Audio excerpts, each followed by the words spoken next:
the only real thing that I wanted to bring to light about Cyrname is these are his two performances when he runs at Ascot.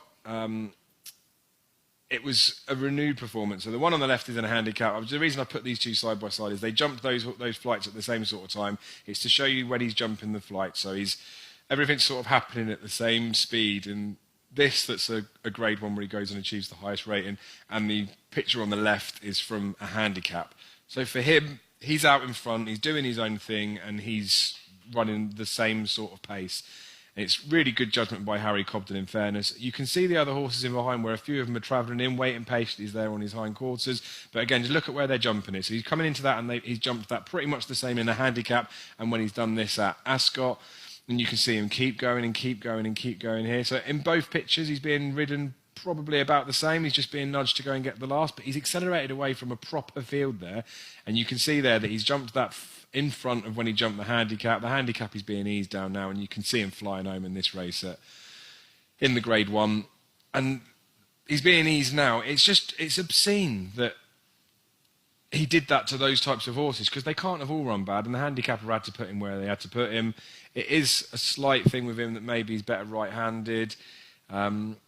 And it is another slight thing with him that since he's had the hood removed, he's been a completely different horse. So I've talked about this in my horses to follow this year for horses that wear hoods when they're youngsters.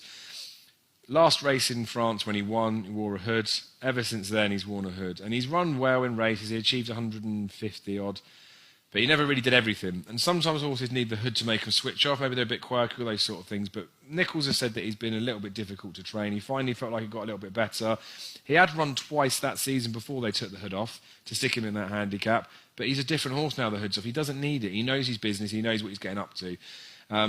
He wasn't really challenged in that last race at Ascot, the Grade 1 that he won, where there was a decent field in behind. So that'll be interesting to see what happens in the hustle and bustle of things with him. But he's going to be going for the Christie Chase at Ascot because he loves it round there, and then he's got to be going for the King George. So Paul Nicholls has got two real live darts to put in there. The way that Cyrname improved last season with that hood coming off, you could see that happening again, but there is obviously a bit of a quirk about him. He has been difficult to train before, all those sort of things. So it will be interesting to see if he can sustain that high rating that he's got.